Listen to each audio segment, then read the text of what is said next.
এখন হচ্ছে রাত 9টা বাজে, মানে বিশ্বাস করা যায় এখনো কত পরিষ্কার হয়ে আছে।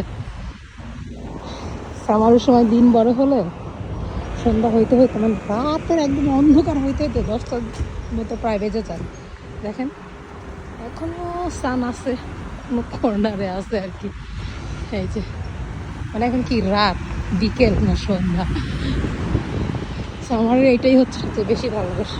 অনেক দিনের পুরো রাত, মানে রাত দিন তো পাওয়াই যায়, আবার রাতের অর্ধেকটা সময় কিন্তু দিনের মতোই থাকে। এটা কিন্তু অনেক ভালো লাগে।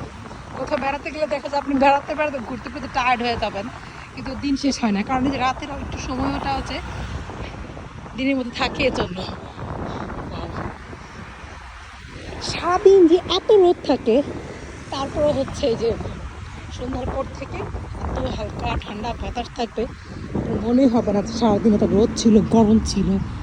তো আমার তো পর্তুগালের ওয়েদার মানে অনেক ভালো লাগে, ন্যাচারাল একটা ওয়েদার পর্তুগালের।